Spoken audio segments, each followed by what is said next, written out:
exposiciones del Congreso organizado por el Colegio de Farmacia y Bioquímica de Tarija. El doctor David Germán Quispe Aranda tiene un doctorado de Ciencias de la Salud, una maestría en Criminalística y Ciencias Forenses, diplomado en Docencia en Educación Superior en la Universidad Norbert Wigner, licenciado en Tecnología Médica con especialidad en Laboratorio Clínico y Anatomía Patológica en la Universidad Nacional de Federico Villarreal. Tiene la segunda especialidad de Bioquímica Clínica dentro de su experiencia profesional. Es tecnólogo médico del Servicio de Emergencias en el Hospital Nacional Edgardo Rebagliati,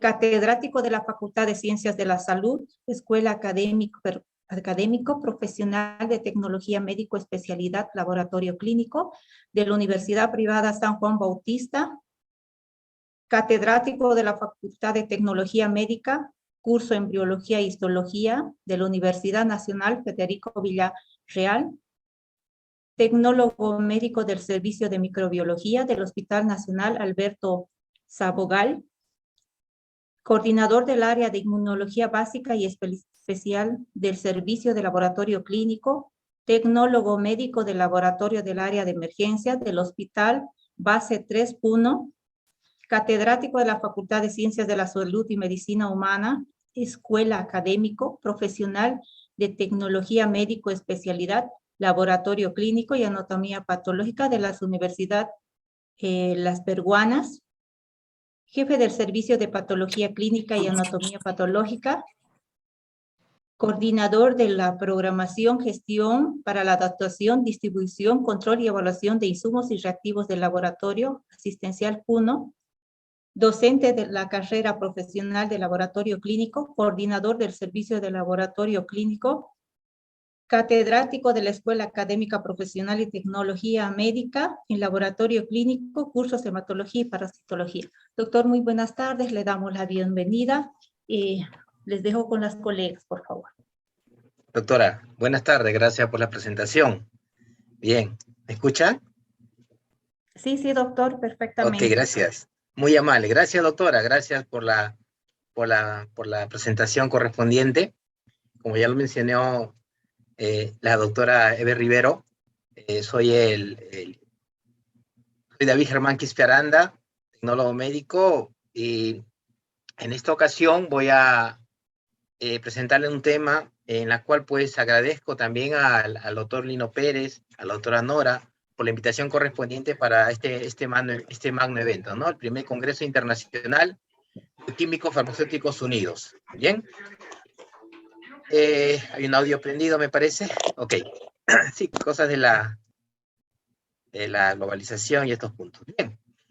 Entonces, en el lapso y en el tiempo que tengo con ustedes para poder compartir, estimados doctores, estimados colegas, estimados participantes, viene a colación el estudio hormonal de la fertilidad femenina por el laboratorio clínico. Específicamente, lo que vamos a hablar, lo que voy a conversar, lo que voy a darle a detallar el día de hoy, específicamente son la descripción de las pruebas, las técnicas y algunos otros puntos de vista que son importantes en lo que es el estudio hormonal de la fertilidad femenina. Como todo profesional de laboratorio, que siempre lo menciono en las ponencias que doy, desde mi punto de vista es importante el concepto de la técnica, el proceso, el análisis y las características, ¿no? Luego allá viene el paso de la interpretación, que es secundario, pero primero es las características y fundamentar cada una de las técnicas. El conocer el proceso, las características propias, en qué muestra se desarrolla, en qué muestra se analiza, en qué muestra se procesa. ¿Correcto?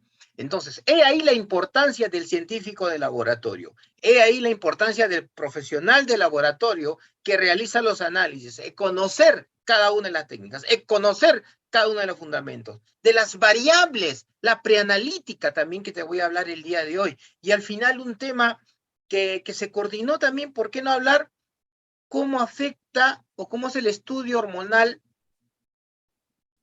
en zonas altas.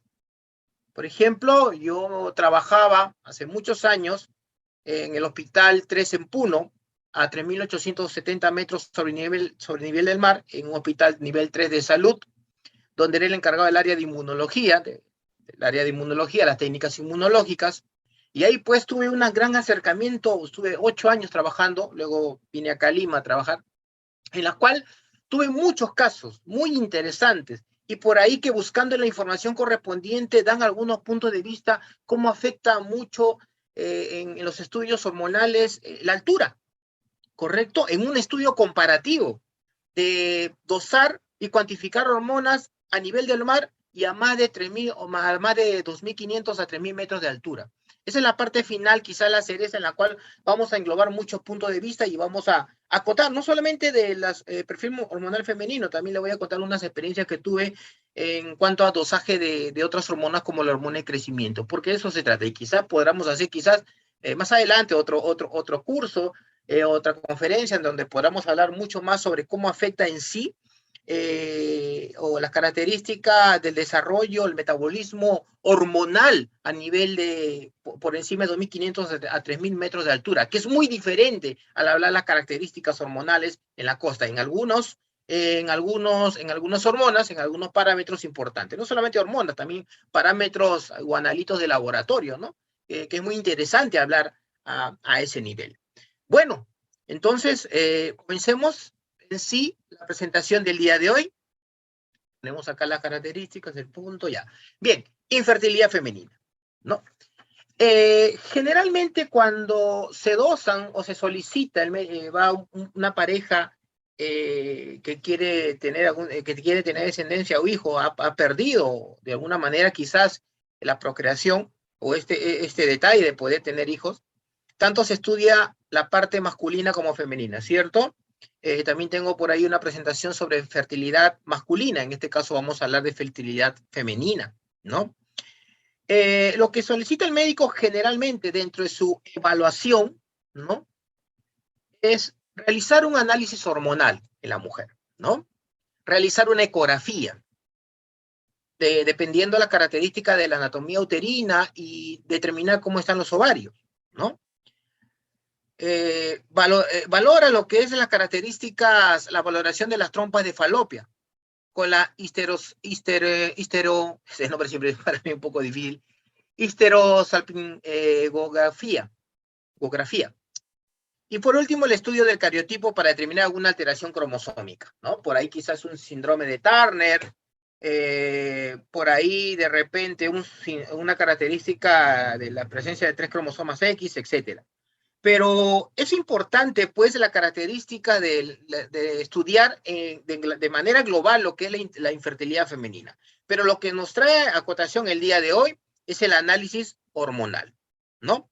Ahora, sabemos que una de las primeras pruebas que se hace con el fin de comprobar que no existen problemas endocrinos es específicamente este tipo de análisis hormonal, que afecten el ciclo menstrual en la mujer, ¿no?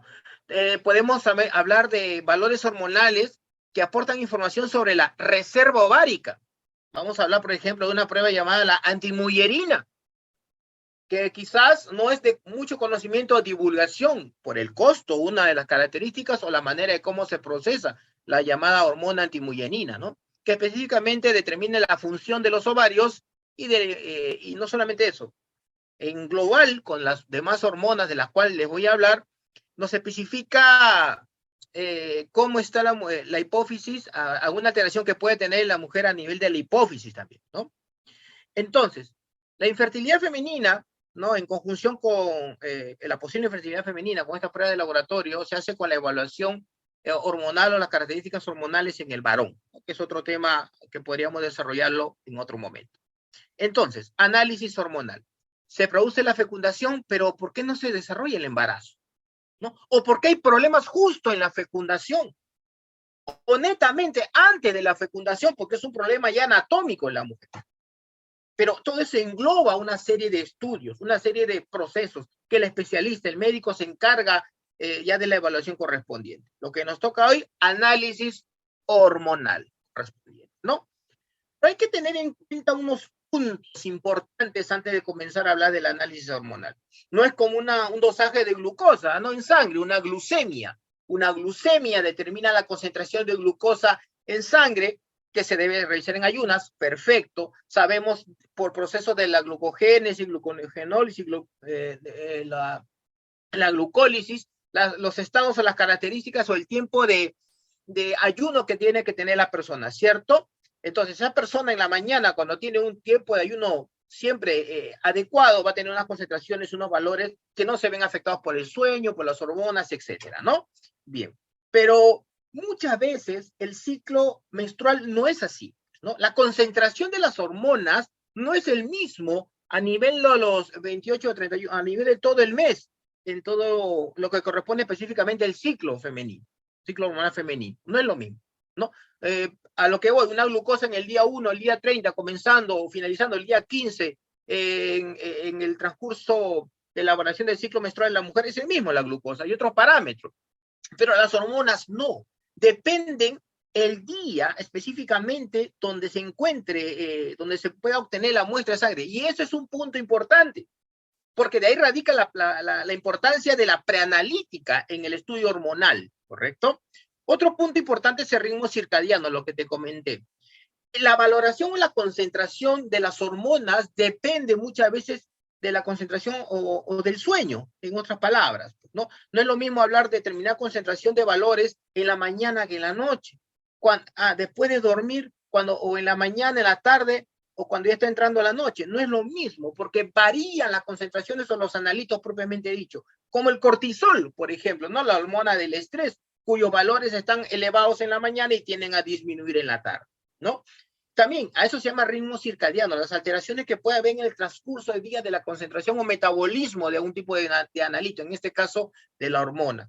Propiamente, cuando hablamos de la valoración o cuando hablamos del estudio hormonal, tenemos que ver específicamente qué alteración o los problemas que la mujer puede tener en el ovario. Entonces, puntos importantes a la hora de desarrollar. Disculpe, pero esto de aquí me parece que es más clínico. Es que esto es importante en un laboratorio. Las características que pueden haber y los ciclos o la variabilidad o la preanalítica que puede existir en hablar de medicamentos, otro tipo de características. Si desarrollamos específicamente el ciclo menstrual, y ojo, esto es breve, no voy a hablar mucho sobre este punto porque no corresponde a lo de hoy. Bien, vamos a hablar específicamente de la prueba, pero vamos a introducirnos un poco en lo que es el ciclo sexual femenino. Bien, entonces, en el ciclo menstrual está regulado por la compleja interacción, vamos a guiarnos, de las hormonas hipotalámicas, las que se producen, sintetizan en el hipotálamo, específicamente en la adenohipófisis, sabiendo que la hipófisis tiene neurohipófisis y la adenohipófisis, ¿no? Bien, ¿cuáles son esas hormonas? LH, la hormona luteinizante, la hormona folículo estimulante, el estradiol y la progesterona. Discúlpame, pero hay otras hormonas más. Claro, por ejemplo, la hormona de crecimiento, pero no corresponde específicamente al tema de hoy, que es el ciclo alteraciones en hormonas femeninas, ¿no? Bien. Sabemos, por teoría también, por conocimientos, que el ciclo femenino se divide en la fase folicular y la fase luteínica. Lo que le comenté, ¿no? La concentración de las hormonas también varían. Por eso es que la concentración de las hormonas tiene que ponerse al final, es la posanalítica, el día, y tienen que colocarse los valores de referencia según el inserto o el reactivo utilizado. Porque cada reactivo utilizado, cada vez que nosotros realizamos o se hace un proceso, hay que colocar específicamente los valores de referencia que dicen en el inserto, ¿no? Según el ciclo, según las características de la fase en la que está la mujer. La fase folicular, donde crece el folículo, la ovulación, y luego la fase luteínica, ¿correcto? Transformación del folículo, sale el óvulo, lo que queda, el cuerpo lúteo y el cuerpo albicans, propiamente dicho, según la fisiología que está en este momento, ¿no? En el proceso de la menstruación, cuando ya decae la cantidad, la capa que se forma a nivel por los vasos sanguíneos, la neoformación de vasos sanguíneos, sale, correcto, se desprende el desprendimiento y ya luego otra vuelta a la formación para que cumpla este ciclo característico, ¿no? La menstruación, la fase proliferativa y la fase secretora, ¿correcto? Pero desde el punto de vista de dosaje hormonal es importante la fase folicular, la ovulación y la fase luteínica. Lo podemos ver de esta manera también, ¿correcto? Porque esas hormonas que te he dicho, FSH, LH, progesterona y estrógeno. Oh, te faltó prolactina. Gracias, muy bien. La prolactina que al final también la vamos a hablar, que es constante en todo el ciclo, pero es importante porque cumple una función que cuando se eleva, por ejemplo, inhibe la concentración de otras hormonas que luego la vamos a mencionar. Bien, pero cada una de estas hormonas, ¿correcto? Según la fase folicular o luteínica, varía en concentración, puede elevar o disminuirse, y eso y es importante porque te indica algún tipo de problema en cuanto a las características que tenga la mujer en algún punto, por eso quizás es el problema de la infertilidad que puede estar conllevando o que puede estar trayendo problemas en cuanto a la concepción o la formación a tener hijos tanto de la pareja, ¿no? Bien, entonces, acá, por ejemplo, tenemos la FSH, que su valor es a mitad de pico. Hay un pequeño, en lo que es la FSH, en la fase folicular, como pueden observar acá, hay un aumento, luego aumenta justo en la ovulación y luego disminuye.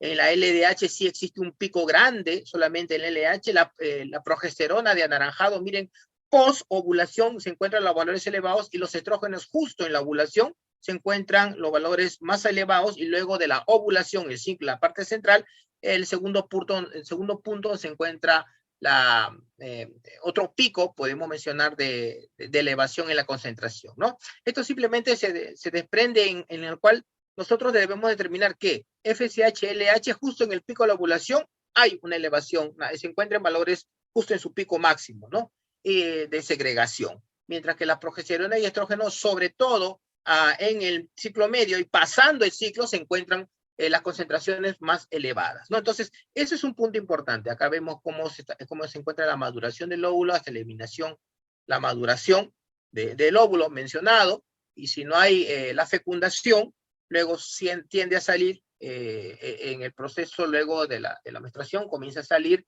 el óvulo que no ha sido fecundado, ¿no? Entonces, la concentración de las hormonas es importante. No vamos a detallar un poco más, no vamos a hablar un poco más, porque eso ya indica muchas fisiología que en el caso del día de hoy no viene a cuenta, salvo algunos puntos pinceladas que yo les voy a mencionar. La FSH, cada uno de ellos les voy a indicar, FSH, tanto LH, estrógeno, progesterona y prolactina, con algunas anécdotas que le voy a encontrar, con algunas características que yo le voy a poner a mencionar, ¿correcto? ¿De qué hormona vamos a hablar el día de hoy? Aparte de estas, hay otras que complementan el perfil hormonal femenino, pero solamente vamos a hablar de esta el día de hoy por el tiempo y también por no cansarnos. La FSH, LH, estradiol, prolactina, progesterona y la antemullerina, la hormona muy, muy característica. Vamos a hablar un poco también de toma de muestra, no solamente en sangre, en plasma, en orina, como así es, en orina. Y si eso te parece quizás sorprendente, o si ya lo sabías, también en saliva. Disculpa, claro que sí. En saliva también se puede dosar algún tipo de estas hormonas, porque de eso se trata, de eso trata el especialista del laboratorio, el profesional, el científico, que nos hablen de las técnicas, el proceso, el análisis, las muestras que se tienen que utilizar para dosar estas hormonas correspondientes, que tienen un ciclo menstrual, que respetan un ciclo menstrual, que tienen un ritmo circadiano y involucran directamente con las características o con la calidad o con alguna malformación o alteración que tenga el ovario femenino, como ya lo mencionaba, ¿no? Punto importante, y ojo con esto, porque esto es fundamental, ¿bien? Glucosa, por ejemplo, en ayunas, puedes tomarte los 30 días, como te mencioné, ¿no? Un colesterol, por ejemplo, los 30 días, el día 1, día 30, no hay ningún tipo de variación, ¿cierto? Muy bien, salvo la ingesta de carbohidratos o grasa que puedes tener, ¿no? Pero si llevas una vida normal, sin ninguna alteración, si no tomas medicamentos, la glucosa el día 1 de noviembre tendría que ser similar a la glucosa del día 30 de noviembre, si no hay factores externos que lo modifiquen, etcétera, ¿no? Porque no cumple ningún tipo de factor o tiene ritmo circadiano la glucosa, a eso menciono, ¿ya? Pero hay un punto importante. Tanto FSH, LH, estradiol y prolactina consiste en un perfil de hormonas, ojo, basales. O sea, el dosaje de estas cuatro hormonas, FSH, LH, estradiol y prolactina, su cuantificación se basa en cuantificar la concentración de hormonas a nivel basal. Por ende, su extracción debe ser en el tercer y quinto ciclo del día menstrual. ¿Te acuerdas esto de acá? Vamos a retroceder un poco, discúlpame. Entonces, a partir entre el día 3 y 5 se debe dosar la concentración de ¿qué? FSH, LH, FSH, LH, la llamada prolactina, que no tiene ninguna, muchas veces la variación, el estradiol y la prolactina, ¿correcto? FSH, LH, estradiol, prolactina, no, se tienen que tomar justo entre el tercer y quinto día. Disculpa, falta la progesterona. Un momento. ¿Te acuerdas de este pico de la progesterona? Mira acá este piquito de la progesterona, ¿ven? La progesterona justo tiene valores solamente elevados post-ovulación. Eso quiere decir que la toma de muestra específica debe ser pasando el día 14, ¿cierto? Cierto. Vamos a ir por ahí. Así que con calma, pero esto de acá es preanalítico, ¿correcto? Es el quinto día porque son hormonas basales, ¿correcto? Cuando los ovarios aún están en reposo, cuando no hay actividad ovárica, entonces es el mejor momento para tomar esas tres hormonas: FSH, LH, estradiol y prolactina, ¿correcto? Esos son de 3 al quinto día, se debe tomar porque son las hormonas a nivel, la concentración es a nivel basal, y la mayor característica o la respuesta, si te dicen por qué es al tercer, al quinto día, porque los ovarios aún están en reposo. Porque no hay actividad, por eso los valores tienen que estar lo más mínimos posibles o unos valores de referencia en un rango reportable, ¿correcto? Entonces, he ahí la importancia de ese quinto día, esas hormonas. Pero usted me ha hablado de otras hormonas, por ejemplo, la antimullerina. La antimullerina puede hacerse junto con el perfil basal, con las hormonas antes mencionadas, aunque puede cuantificarse en cualquier momento del ciclo, ya que sus niveles no varían. Ojo con esto, la antimullerina puede ser entre el 1, 15, 30 o 28, disculpen, y no varía. No varía su concentración de la antimullerina, más no así la progesterona. La progesterona debe hacerse sobre el día 20 del ciclo menstrual para saber si ha tenido lugar la ovulación. Mira qué importante, ¿no? Entonces ya ahorita estoy sacando el concepto, o de repente si lo tenía, profundizo más sobre eso, porque lo que es LH, FSH, prolactina y estrógenos se tienen que tomar en el tercer y quinto día. La antimullerina que te voy a hablar, o si lo conocías bien, en cualquier momento de los 28 días, pero la progesterona a post-ovulación, más o menos en el día 20 del ciclo menstrual, se tiene que tomar de prueba laboratorio. La antimullerina en cualquier momento, prolactina, estradiol, FSH, LH del tercer al quinto día, reposo ovárico, ¿correcto? Y a partir del día 14, día 21, progesterona. Pero siempre hay que apuntar específicamente cuánto hay, cuándo es lo que hemos comenzado a tomar. Disculpa, ¿qué pasa? A veces vienen al laboratorio y ha pasado después de quinto, sexto, séptimo día porque no han tenido tiempo y vienen a tomarse. Esas muestras ya no son válidas. La teoría, la manifestación en las guías internacionales me dicen del tercer al quinto día para hacer esas cuatro. A partir del 14 día, a partir del 20 día, progesterona, sobre todo para hacer un examen, para determinar, para que el médico determine si la mujer ha ovulado, según los valores, las concentraciones que pueden tener. Y la antimullerina en cualquier momento, ¿correcto? Porque solamente determina carga o concentración de óvulos, que lo vemos al final. ¿Correcto? Eso es preanalítica. No antes de la muestra. Oye, los fármacos, ojo. Eso es un punto importante. Hay que tener en cuenta también que fármacos posiblemente, aunque parece estos perfiles hormonal femenino, a la paciente se le dice que deje de tomar los medicamentos que puede estar tomando, porque queremos evaluar cómo está su ciclo, cómo está su función, porque de repente esa paciente tiene algún problema, puede haber una interferencia de un fármaco, ojo con eso, hasta un tratamiento o algo que altere las características del fármaco y que las concentraciones, mejor dicho.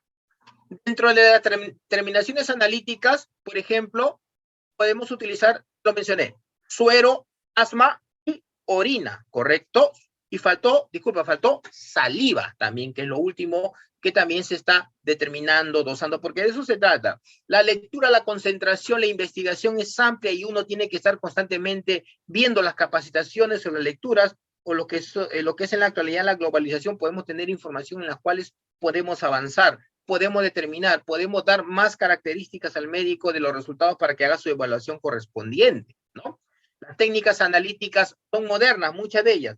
Por ejemplo, Antes había el ELISA, luego vinieron ya la fluorescencia, el radioinmunoanálisis, la quimioluminiscencia y ahora la electroquimioluminiscencia, que también te voy a hablar un poco, ¿correcto?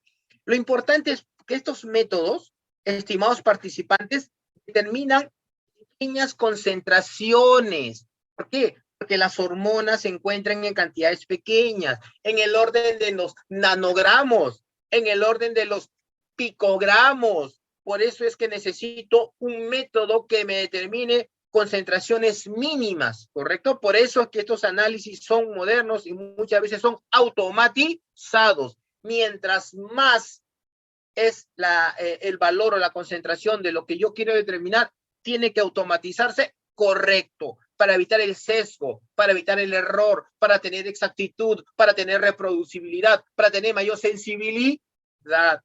Por eso las hormonas en la actualidad muchos se dosan con técnicas de electroquimioluminiscencia, la llamada ECLIA, que casi todo es automatizado. Pero yo lo doso con ELISA. Vamos a ver un poquito del llamado ELISA, ¿ya? Así que con calma también. No, yo lo doso con quimioluminiscencia, que no es lo mismo que electroquimioluminiscencia. No, señores, no es lo mismo, ¿ya? Bien. Variables preanalíticas que causan alteración. Hemólisis. A ver. Saco una muestra, ¿no? Y si la muestra está lipémica, itérica, hemolizada, ¿podrían afectarme los valores o las concentraciones de las hormonas? Respuesta, hay que determinar los índices séricos, ¿no? Los llamados índices séricos. Pero hay que ver el inserto. Te doy un datito, ¿ya? Muchas veces los inmunoanálisis no se ven afectados por la hemólisis, salvo, ojo, estoy hablando de quimioluminiscencia y electroquimioluminiscencia. ¿Sabes quién sí se ve afectado por la hemólisis? Las técnicas de ELISA. ¿Por qué? Porque ustedes han corrido técnica de ELISA, ¿correcto? Y las técnicas de ELISA al final quedan color, ¿no? De un cromógeno reducido pasa a un cromógeno oxidado, ¿no? De un color de repente, cuando le agrego el cromógeno, el sustrato es incoloro y pasa el tiempo, cambia de color azul, porque tiene la tetrametilbenzidina, si no me equivoco, que es el sustrato que se utiliza, ¿no? Y le agrego el stop o el stopping, que se le llama al final, y cambia un color azul, amarillo, para que sea leíble, para que se pueda leer en el lector de ELISA, que no es otra cosa que un espectrofotómetro que cumple la ley de Lambert y Beer. Ley de Lambert y Beer, mayor color, mayor absorbancia, mayor concentración. Muy bien. De eso se trata el laboratorio. De eso se trata el proceso analítico del laboratorio, estimados participantes. Entonces, la hemólisis no es como la bioquímica, que muchas veces la hemólisis, como hay destrucción de hematíes y hay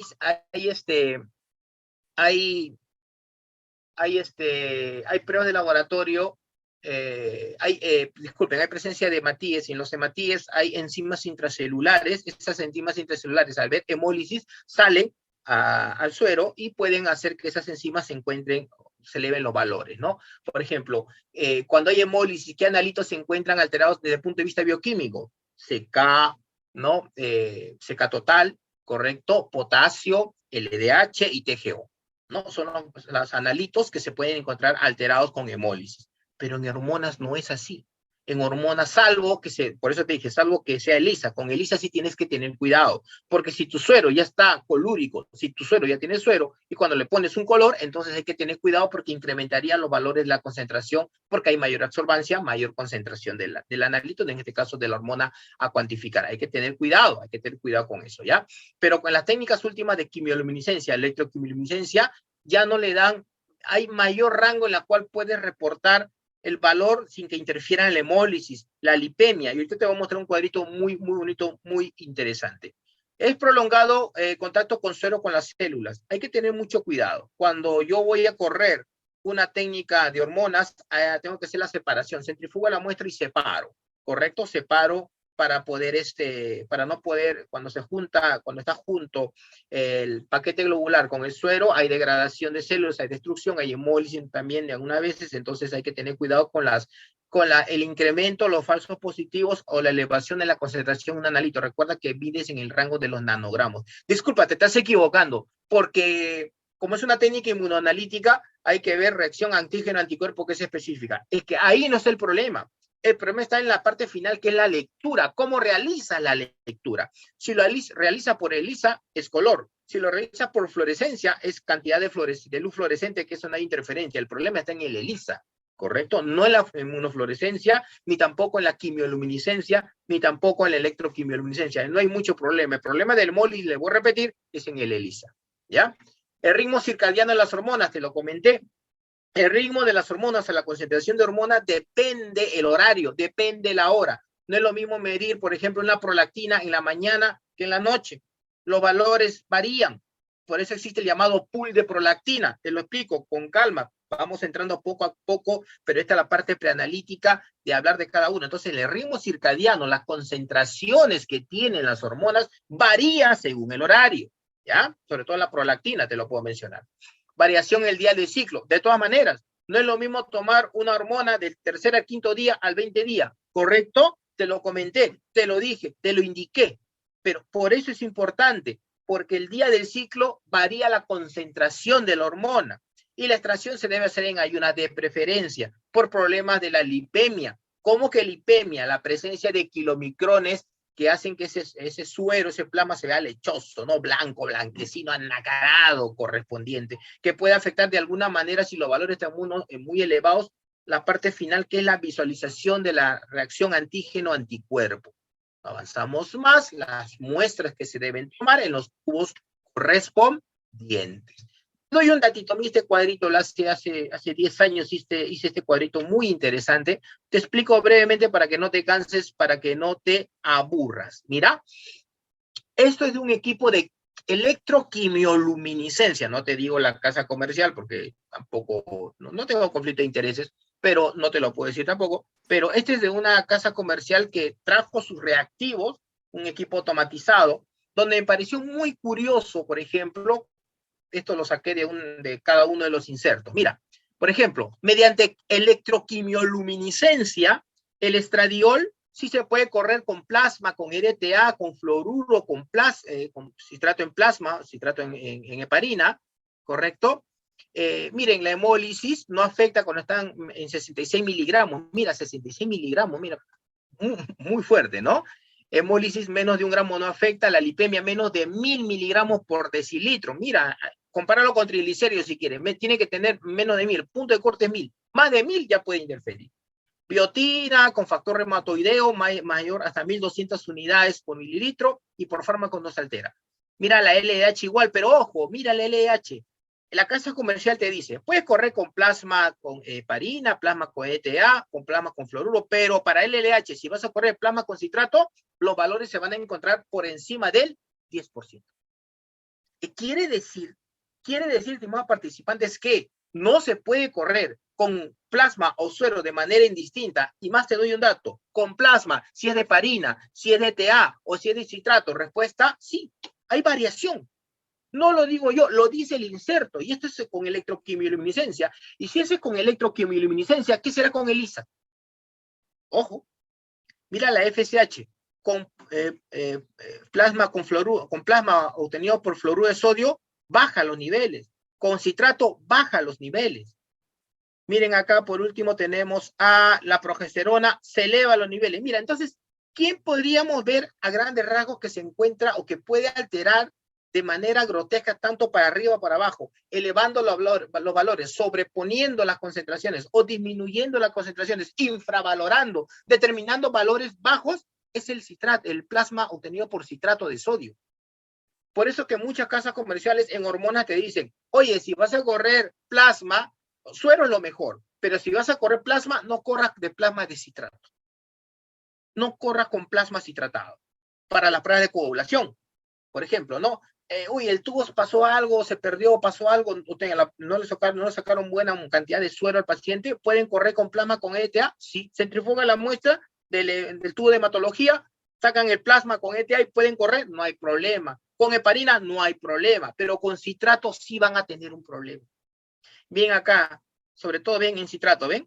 Acá en citrato generalmente pues 1, 2 de los 4 parámetros, 3 pueden tener alteración. Entonces tengan cuidado, todo está en el inserto. Así que hay que tener cuidado en cuanto a la preanalítica, en cuanto, lo mejor es suero, correcto, todos lo sabemos, lo mejor es suero. Sí, pero a veces puede suceder algo en laboratorio. Puede de repente una muestra se extravió, se rompió a la hora de centrifugar, poca muestra tomaron de suero, y el paciente está reclamando, utiliza plasma. Tengan cuidado, no utilicen plasma citratado, con citrato de sodio, utilicen los otros plasmas con heparina o sobre todo con EDTA. ¿Correcto? Bien. Ojo, esto de acá es sacado de un inserto de una técnica de electroquimioluminiscencia. Sería bueno que eso lo tenga en cada laboratorio, ¿no? Cuando dosan hormonas, en cuanto a la cuantificación, a la toma de muestra con el tubo adecuado y en el plasma. Lo mejor es suero, sí, pero a veces no hay suero. Como les dije, puede pasar un problema, utilizas el plasma. ¿Qué técnicas conocemos en la actualidad para dosar hormonas? ¿Qué técnica en la actualidad se puede cuantificar o podemos tener el dosaje correspondiente de alguna hormona? No solamente de las femeninas, de todo en global.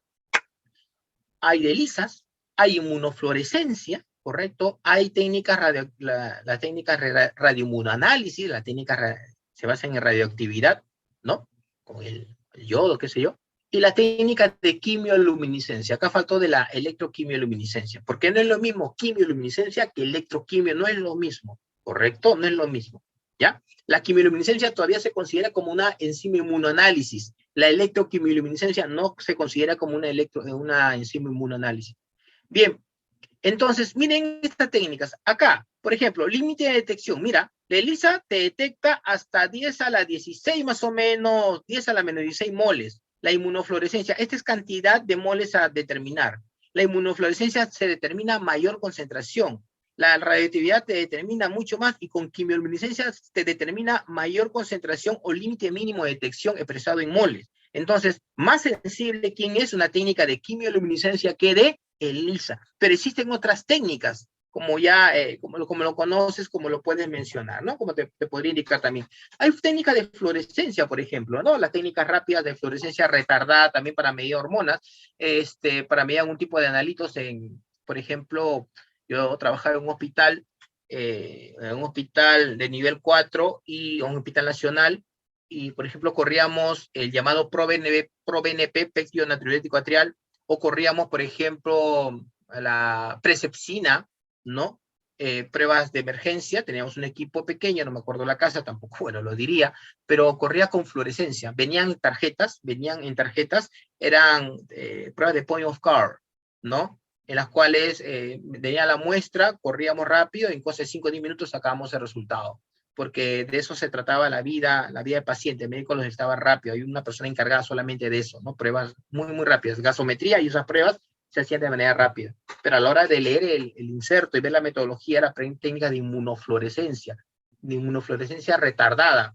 Inmunofluorescencia retardada. ¿Por qué retardada? Porque ese término retardado era porque en ese tiempo que todavía no hacía la lectura, el equipo eliminaba las interferencias de la hemólisis, la lipemia y la ictericia. Muy interesante, léanlo por ahí, técnica de inmunofluorescencia retardada para pruebas de ProBNP, péptido natriurético atrial, para determinar insuficiencia cardíaca, corazón grande, ¿no? Bueno, nos vamos por ahí. Entonces, esas son técnicas que yo les puedo mencionar que conocemos en la actualidad, pero miren el límite mínimo de detección. Una ELISA no es lo mismo que hacer o realizar una prueba de electroquimiluminiscencia y menos de quimioluminiscencia. Hay que tener en cuenta eso, por el límite mínimo de detección, la sensibilidad de la metodología. ¿Ya? Vamos a ir detallando poco a poco. Cuando hablo de ELISA, es el ensayo por inmunoabsorción ligado a enzimas, ¿correcto? Lo conocemos, lo determinamos alguna vez. ¿Quién no ha hecho esto de acá? ¿No? Agarra su beta, agarra su beta, sus reactivos, comienzan a homogenizar, preparan sus diluyentes, solución de lavado, ¿se acuerdan? Solución de lavado, ¿cómo se prepara? En 20X, en 40X, en 50X. Lo que se hace es una dilución con agua destilada, preparas tu solución de lavado, tu concentración, tienes que hacer tu curva de calibración muy bonito, ¿no? También hay métodos automatizados, ¿no? Para hacer el ELISA. Bueno, colocan los kits, los reactivos y un equipo hace todo, pero en pequeños laboratorios y medianos todo se hace manual. Hay que tener cuidado nomás porque mayor error es determinar o que diferentes personas realicen el proceso, de preferencia una persona que haga solo lo que es ELISA, tanto su curva como los procesos, porque genera menor error. Y por eso existe la automatización. ¿Qué cosa es la automatización? Optimización en el flujo de trabajo para incrementar la producción, ¿no? Entonces, determinas o disminuye los sesgos, disminuye los errores correspondientes. Pero bueno, ¿quién no ha hecho pues mi ELISA, no? Alguna vez. Por ejemplo, sándwich, ¿no? Vamos a hablar de los tipos de ELISA, ¿no? Indirecto, el sándwich, el competitivo, ¿se acuerdan o no? Donde el competitivo es parecido al sándwich, más o menos, pero los dos determinan, corren, cuantifican antígenos, pero el competitivo determina en pequeña concentración o más pequeños, mientras que el ELISA sándwich determina analitos más grandes, es la característica muy importante. Y el ELISA indirecto lo que le determina es anticuerpos, ¿no? Por ejemplo, dosaje de anticuerpos, dosaje de HIV de cuarta generación, qué sé yo, determinan anticuerpos, ¿no? Pero este es un ELISA tipo sándwich, ¿te acuerdas? En la placa acá, aquí en la cubeta, tenemos el anticuerpo adherido, el primer anticuerpo, luego viene la muestra del paciente, se adhiere y luego viene el segundo anticuerpo y luego viene el segundo anticuerpo que está marcado con una enzima, ¿te acuerdas? Con una enzima y luego le agregas el sustrato y el sustrato es degradado por la enzima y se produce el color correspondiente. Disculpa, ¿por qué veo azul acá? Porque ese color correspondiente generalmente es la tetrametilbenzidina, es el sustrato. Cuando se oxida, cambia el sustrato es incoloro, cambia de color azul. Cuando le agregas el stop, cambia o vira color amarillo, ¿cierto? Claro que sí. Y eso es lo que se mide en el lector de ELISA. Positivo o negativo, porque son técnicas cualitativas, cuantitativas, según lo que quieras determinar, ¿cierto? Esa es una técnica de ELISA. Las hormonas generalmente, las que te he dicho, se dosan por tipo de procedimiento mediante sándwich, ELISA tipo sándwich, ¿no? Aquí, por ejemplo, esta bolita amarilla vendría a ser el LH, el FSH, el estrógeno, la progesterona. Es aquí cuando se mide la concentración del analito. Pero, ojo, de eso se trata. Disculpe, ¿qué pasaría si hay mucho analito? Disculpa, mucha hormona. ¿Qué pasaría si hay demasiada hormona? Ah, eso tiene un nombre. Eso tiene un nombre. Estimado participante, vamos a hacer acá vamos a salir un poquito del perfil hormonal femenino, ¿ya? Vamos a hacer una pequeña rama, vamos a agarrar. ¿Les ha pasado quizás cuando dosan HCG o prueba de embarazo? ¿Cierto? Ya. Le saca la muestra al paciente, le saca la muestra a la señora, tiene más o menos 2 meses que no le viene su periodo, no se acorta su periodo, qué sé yo. Mes y medio, 2 meses viene al laboratorio, le sacan sangre, ELISA negativo. Pero la señora tiene una ecografía positiva, tiene un feto. En el mismo sitio, en otro hospital, se corrió una prueba rápida de inmunocromatografía de flujo lateral. Le salió positivo.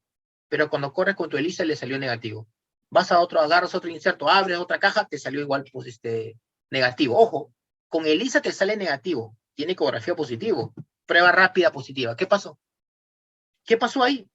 No, que mi reactivo está mal. No, señor, no está mal. Eso se llama el fenómeno hook o el fenómeno gancho. ¿Correcto? Recapitulemos un poco y hablemos de las técnicas inmunológicas. ¿Se acuerdan ustedes de la inmunoprecipitación? ¿Te acuerdas la curva, la campana de Gauss?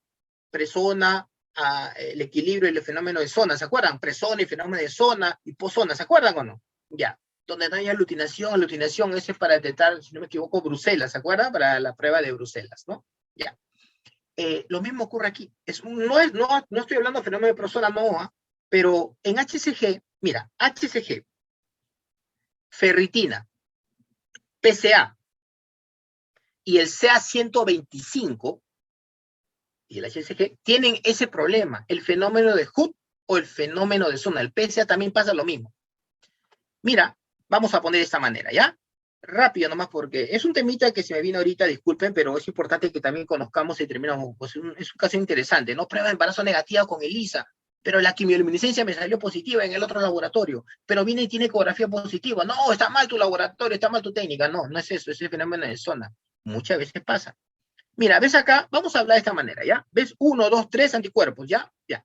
Acá hay 1, 2 un antígeno que viene a ser en este caso la HCG. ¿Correcto? Para esta cantidad de anticuerpos se dosan, o solamente es permitido dos moléculas de HCG. Póngalo de esa manera, Pero ¿qué pasaría si la persona tiene demasiada hormona? Tiene una concentración alta de hormona. Entonces, ojo, para que se produzca el equilibrio y para que se produzca la reacción antígeno-anticuerpo, 3 anticuerpos con 2 hormonas, ¿correcto? Pero ¿qué pasa si en esa concentración, en ese lapso de tiempo te vienen 100 hormonas, 100 HCG? no van a saber por dónde, se van a pegar por todos sitios, inclusive van a formar como una capa a este nivel. Cuando viene el segundo anticuerpo, no va a poder unirse. Al no poder unirse, cuando haces el lavado, sale. Y si haces el lavado y sale, como en el segundo anticuerpo estaba la enzima, viene el sustrato y no reacción. Entonces, cuando hay demasiada concentración de un analito, hormona o marcador tumoral, se produce el fenómeno de zona, disculpen, el fenómeno de Hood o el fenómeno gancho. Ocurre en PSA, como te dije, en HCG, en ferritina, en CA125. ¿Y cómo eso se soluciona? Haciendo una dilución. A esa misma muestra, tú le haces una dilución, 1 en 10 o 1 en 50, 1 en 50 es una dilución y te va a salir positivo. Claro que el valor lo tienes que multiplicar al final por la concentración, ¿no? Si te salió 100 unidades, no son 100. Si estás diluido 1 en 50 sería 5.000 unidades, ¿no? Pues simplemente multiplicado por el inverso de la dilución. Otra manera correcta, otra manera de hacer esto de aquí es lo que mucho implementamos nosotros en un laboratorio donde trabajaba yo. Venían las pruebas de embarazo, venían los test de embarazo, disculpa, las muestras, y primero corríamos la prueba cromatográfica. Y si salía positivo, hacíamos una dilución. Y si salía negativo, lo corríamos directo. ¿Por qué hacemos eso? Porque en las test inmunocromatográficos o prueba rápida, que le llaman, las 2 líneas, una línea, eso no hay fenómeno de gancho, fenómeno de Hood. Ahí no existe. Solamente existe en ELISA. En ELISA existe eso. ¿No me creen? Ya. ¿No me creen? Es una persona, una pacientita, un familiar que está gestando, una mujer que está gestando en su tercer mes, terminando el primer trimestre, sáquenle sangre. Córrale un ELISA. Le va a salir negativo. Les va a salir negativo. Por el fenómeno de zona. Lo mismo ocurre con PSA, con ferritina, tengan cuidado, y con el CA125. Hay demasiada concentración de la hormona, o del marcador tumoral, o del analito, que se forma como una capa y viene el segundo anticuerpo y no se pega. Eso es fenómeno de zona, o fenómeno de Hood. Pero eso más visto es en la HCG o la prueba de embarazo. Por eso cuando ya viene la paciente positiva de embarazo, y viene a veces cuando quiere determinar la concentración exacta de la hormona, hay que hacer diluciones correspondientes. Ojo con eso. No, entonces cuando viene la prueba de embarazo, de frente hago dilución. No hagan dilución, porque a mayor dilución, mayor error. Y no se cuantifica o determina bien la concentración de la hormona. Ojo. Bueno, agarramos la ramita y volvemos. Y eso que no hemos hablado del HCG y los subtipos. Y no les he hablado por qué una mujer en edad fértil tiene o menos de 45 años, no menopáusica, tiene su valor de referencia menos de 5 unidades internacionales por mililitro del HCG. ¿Y por qué cuando es menopáusica tiene más de 10? ¿No? ¿Habrán visto? Miren el inserto. En el inserto dice, por ejemplo, HCG, no gestante, menos de 5. Pero no gestante, mayor de 45 o 50 años, menos de 10. ¿Qué pasó? O sea, una mujer que tiene, por ejemplo, 20 años, salió 8 de HCG. Uy, está elevándose, algo está pasando ya, por ahí hacen su estudio. Pero 8 unidades en una mujer de 50 años es normal. 9 años es normal. 10 años es normal. Disculpen, en 10 unidades es normal. Hasta 10 unidades por mililitro. ¿Es por qué? Porque las otras isoformas del HCG. ¿Sabías tú que existen isoformas del HCG? Así es. Así existen las isoformas del HCG, que hay que tener cuidado a la hora de la cuantificación correspondiente, pero bueno, podríamos hablar otro tema sobre eso, ¿no? Quimioluminiscencia, hablo de la quimio, ¿correcto? Son unos equipos automatizados, aunque han visto ahora equipos pequeños que vienen de quimioluminiscencia, muy buenos, ¿ah? Son muy sensibles, ¿ya? Si tienen la oportunidad de comprárselo, compren, son muy buenos. ELISA y esto tiene buena reproducibilidad también, reproducibilidad que se parecen, son muy similares en cuanto al tiempo. Hablando de tiempo, vamos a ver, la concentración, disculpen, hablando de tiempo, ya, vamos a ver el tiempo.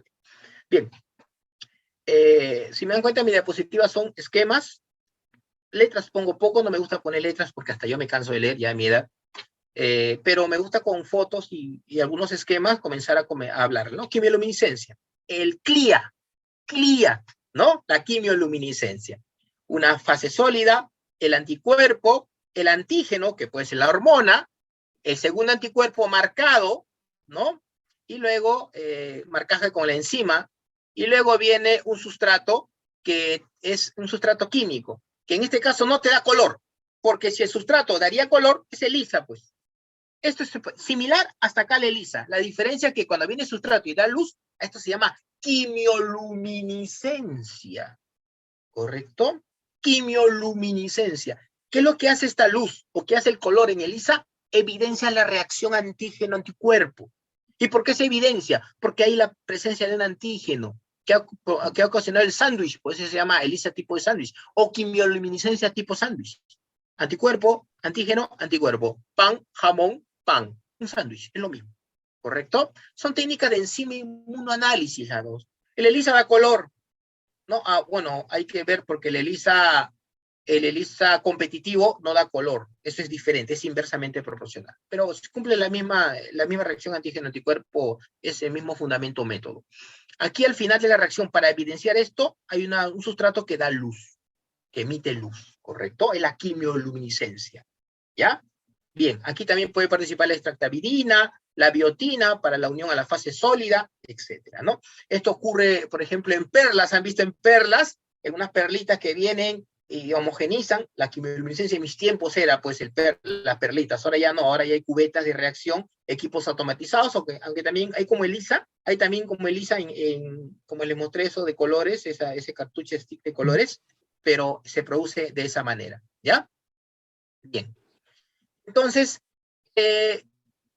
disculpe, ¿cuál es la diferencia entre quimio y ELISA? Porque las hormonas se dosan igual. Ojo, hay que tener en cuenta algo. Según la gráfica anterior que te mostré, ¿te acuerdas? ¿Quién tiene mayor límite de detección? La quimio. Entonces, la quimio te determina valores pequeños, valores menos concentrados de un analito, en este caso de la hormona.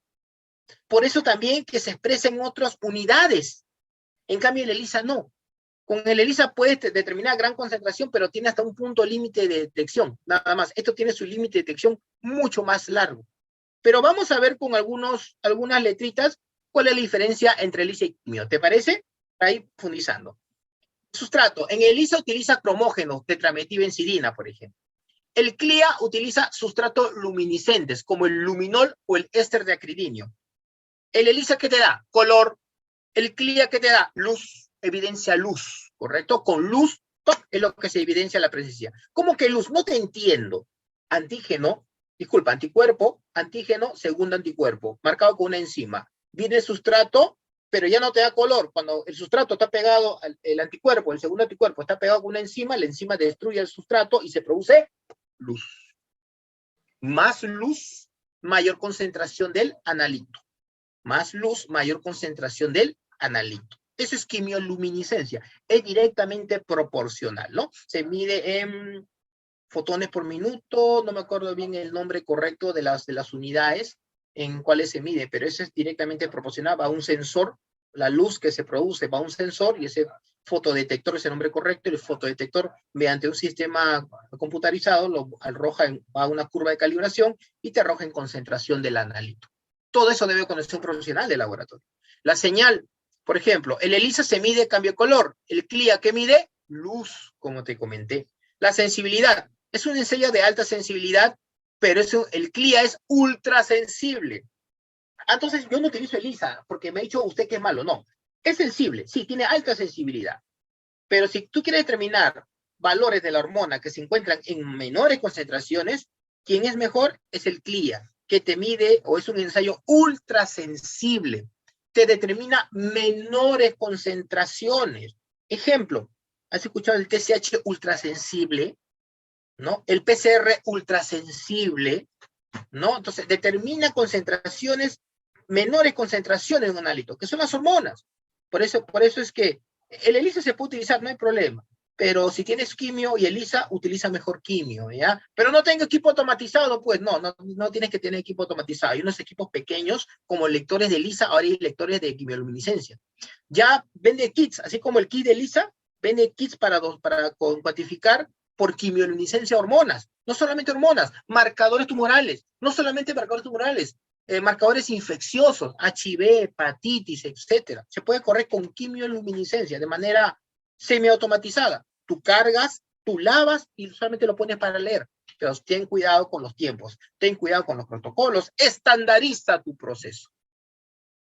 Diferencias, las ventajas. El ELISA es sensible, mira, mayor de 500 picogramos por mililitro. Es rápido y es fácil de automatizar, claro que sí, es ampliamente utilizado y estandarizado. Muchos en los laboratorios tienen su equipo de ELISA. El CLIA o quimioluminiscencia es ultrasensible. Mira, te miden valores mayores de 1 picogramo. Mira la diferencia, el ELISA te dosa mayor de 500 picogramos. Pero ¿qué pasaría, por ejemplo, si hay un FSH que está en 300 picogramos? No te lo mediría, tendría problemas en la cuantificación. Por eso es que se dosa de preferencia este tipo de análisis. Reactivos altamente estables, sí, mayor rango dinámico, bajo fondo es ruido, problemas en la muestra, ese es el fondo. El fondo quiere decir, ¿qué pasa si la muestra, lo que te dije, hemolizada, lipémica, ictérica? Tiene que ser posiblemente una dilución o tiene que tener problemas. El CLIA no tiene ese problema del fondo, del ruido se le llama, el fondo, el ruido, no las interferencias, eso es el fondo. Y es fácil de automatizar también, ¿ya? ¿Cuáles son los inconvenientes? Ya, me has hablado mucho del ELISA, seguramente que vende reactivos de ELISA. No, yo no vendo ningún reactivo, no tengo conflicto de intereses, ¿correcto? ¿Cuáles son los inconvenientes de ELISA? La lectura debe hacerse en un corto periodo de tiempo desde la reacción enzimática y sustrato, ¿cierto? Cuando tú realizas tu lectura, en el ELISA dice leer antes o no leer pasado los 30 minutos. Porque cuando pasan los 30 minutos comienza a oxidarse más, comienza a ver la reacción y comienza a incrementar el color, mayor concentración. En cambio, el CLIA te dice, precisa equipamiento específico. El CLIA, quimioluminiscencia, no tiene ese problema. Pero lo malo del CLIA es que precisa un equipo específico como lector de quimioluminiscencia. Entonces, la automatización o los costos propiamente mencionados son un poco mayores, pero son beneficiosos porque te traen, el médico, generalmente los facultativos tienen mayor confianza en la quimioluminiscencia que el ELISA. Por eso que te he dicho, porque miden límites mínimos, porque determinan menos la concentración de un analítico, en este caso las hormonas. Disculpa, pero todo eso se hace cuando en las técnicas inmunológicas. De eso se trata la presentación de la idea. La electroquimioluminiscencia, y todavía no hablo de las hormonas, estamos hablando de las técnicas. El ECLIA, este es otro. Esto no es CLIA, esto es ECLIA. Esto es, mira, quítale de acá. Le quito electro, ¿qué dice? Quimioluminiscencia. Esto es electroquimioluminiscencia, el ECLIA. No es una técnica de enzima inmunoanálisis, ¿correcto? Aquí, ¿qué ves acá? Mira, anticuerpo, antígeno, anticuerpo. ¡Ah, un sándwich! Sí, es muy similar, ¿correcto? Es muy similar. O sea, se fundamenta, es muy similar, pero no es una técnica como el ELISA, es diferente. ¿Sabes por qué? Porque aquí utilizo partículas magnéticas. Aquí utilizo un electrodo. Aquí hago pasar un voltaje a la reacción para que intensifique la concentración, para que intensifique la presencia de la reacción. Disculpa, una pregunta. En el ELISA al final hay color, ¿cierto? Sí. En la quimioluminiscencia hay luz. Sí. Disculpa. ¿Y acá qué cosa hay? Acá hay radiación. El ECLIA, la parte final es la radiación. ¿Sabes qué utiliza el ECLIA como sustrato? El quelato de rutenio. El quelato de rutenio utiliza en la parte final de la reacción. Pero para que ese quelato de rutenio se excite o para que comience a realizar su función necesita voltaje. Por eso es que a nivel de esta perlita magnética se pasa un voltaje. Acá se pasa un voltaje y se evidencia mejor la reacción. Determina valores, este es el ultra sensible, valores mucho más pequeños. Ya no hay interferencia de casi nada. Olvídate acá las interferencias muchas veces. Lipemitericia, ya no olvídate de eso. Es mejor, es más sensible y menos errores o sesgos que la quimioluminiscencia. Esto sí es netamente automatizado. Esto de aquí, a ver, vamos a poner acá mi fotito. Esto de aquí es automatizado. Estos sí ya son tipos, acá no hay nada semi-automatizado que yo me compro aquí. No, señores, aquí todo es automatizado, ¿no? ¿Qué cosa es el TPA? Me preguntaron una vez, tripropilamina, que es un tipo de reactivo que excita a los electrones para emitir la luz correspondiente, ¿no? Bueno, entonces al final se evidencia de una luz, un proceso electromagnético que evidencia luz, y esa luz también es la que se mide en un fotosensor y determina la concentración. Como le estás agregando voltaje, esto es rápido. El ECLIA, por ejemplo, un HCG, 1 hora, aunque ya hay ultrasensible de media hora. El CLIA, en quimioluminiscencia, ¿sabes cuánto te da un HCG? ¿En qué tiempo? 17 minutos. Un LSH, me acuerdo en aquellos tiempos, me duraba 40 minutos con quimioluminiscencia. Con electroquimioluminiscencia, 15 a 20 minutos. O sea, los tiempos se acortan. No, pero este equipo es caro, qué sé yo, pero los tiempos son cortos. No tiene mayor, no, hay más reproducibilidad, es más sensible, ¿correcto? Más exacto también porque determina menores concentraciones. ¿Ya? Entonces, esto es la electroquimioluminiscencia. Y ojo con esto porque, por ejemplo, la antimuyerina solo se corre por electroquimioluminiscencia o ECLIA, ¿no? Aunque hace un año, 2 años he visto por CLIA, por quimioluminiscencia, pero aquí, por ejemplo, en Perú llega solamente CLIA por electroquimioluminiscencia, no llega ni por ELISA ni llega por quimioluminiscencia, ¿ya? Bien, sigamos avanzando.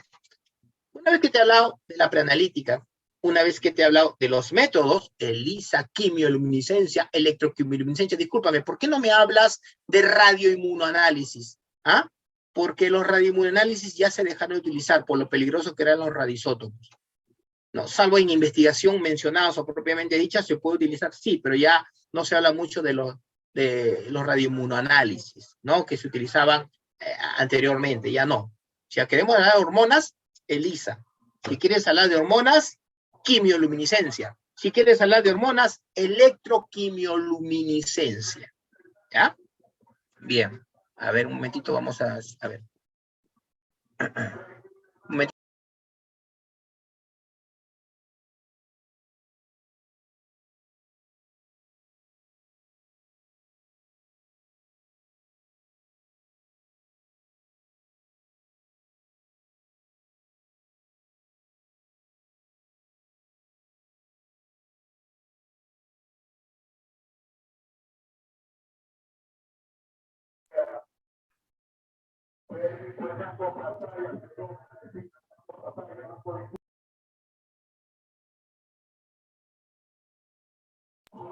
Ya, ok, gracias, disculpen. Ya. Hormonas hipoficiales. Tranquilos, no se van a cansar, tampoco se van a aburrir, espero que no. Bien. LSH y FSH.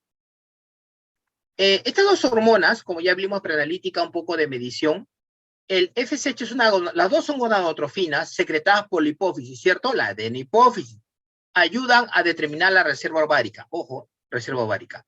La LDH también es una gonadotrofina, sí, que aporta información sobre el funcionamiento de los ovarios y la llamada ovulación, ¿cierto? Entonces, las dos hormonas tienen que ver con ovulación. Por eso, justo en el día de la ovulación se encuentran los valores más elevados, ¿cierto? Correcto. Porque sus valores son circadianos, ¿no? Estos no son circadianos, porque sus valores dependen del ciclo o del día del ciclo hormonal o menstrual de la mujer, ¿correcto? Así es, perfecto. Pero lo correcto es del 3 al 5, porque el ovario se encuentra en un estado todavía de inactivación. Por eso lo correcto, LH-FSH se debe usar entre el día 3 y el día 5.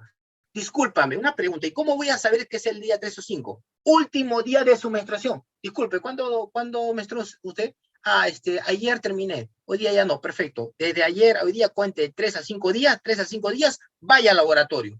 Esa es la manera correcta como se realiza el procedimiento, ¿ya? Por eso, después de menstruar, cuando ya terminó de menstruar, del tercer a quinto día, se va al laboratorio. Mención, se utilizan inmunoanálisis que reconocen medición, ¿no? Reconocen estructura dimérica. Lo interesante es que a la par de estas gonadotrofinas, existe el HCG, la gonadotrofina coriónica humana, su unidad alfa, su unidad beta, porque la LH-FSH tiene las unidades alfas y solamente tiene sus unidades alfas. La HCG, la gonadotrofina coriónica humana, tiene una unidad beta diferente, por eso se le denomina su unidad beta. Bonito es hablar de la HCG o prueba de embarazo. Pero estas son similares. Llámese antiguamente que había problemas, sí, porque cuenta la historia que cuando comenzaron a salir las metodologías para usar LH y FSH y HCG o prueba de embarazo, como dosaban solamente la fracción alfa, había interferencia. Porque la fracción alfa hay en LH, FSH, en TSH también, hormona estimulante de la tiroides, y en HCG, lo que ya no existe en la actualidad. Ya hay poca interferencia, ya son los avances o los anticuerpos monoclonales son más específicos, así que solo se dosa específicamente lo que se quiere, ¿no? Los estudios se hacen por la mañana. ¿Por qué? Para evitar, no porque tanto sean circadianos, sino porque en la mañana en la mañana para evitar para evitar la ingesta de alimentos, porque la ingesta de alimentos, como te comenté, puede producir lipemia, y esa lipemia de alguna manera puede alterar los valores de la cuantificación siempre y cuando se dosen por ELISA, ¿no? Pero si hay muchos valores muy, muy elevados, pueden alterar lo que es quimio, sí, electro también. Por eso de preferencia en ayuno. Pero no es necesario, ojo, ¿ah? Si el paciente no puede estar ha comido algo ligero, ha tomado algo ligero, ¿puede correrse el examen? Sí, sí puede correr el examen. No necesariamente tiene que ser una ayuna estricta como la glucosa, por ejemplo. Me dirán colesterol, ojo, colesterol ya se sabe que no necesariamente tiene que estar en ayunas, ¿eh? Hace un nuevo artículo hace 2 o 3 meses que el paciente ya no tiene que estar en ayunas, ¿ya? Bien, sigamos avanzando en las hormonas superficiales. ¿Está viendo, no? Escriban en el chat, no sé, a ver. Aló, Nora, ¿estás por ahí? Uy, me están escuchando. ¿Aló? Sí, doctor. Ah, ya, ok, se escucha, se ve, ¿no? Sí, sí, doctor, perfectamente. Ok, gracias. Factores a tener en cuenta. La naturaleza episódica y pulsátil de la secreción, similitud con otras moléculas, pero esto ya se dejó de lado. Los tipos de reactivos y equipos utilizados para su medición, lo que les comentaba anteriormente, ¿no? Y los valores varían según la metodología utilizada. Ojo, tengan mucho cuidado. Ustedes tienen un laboratorio y corren por ELISA, vean los valores de referencia.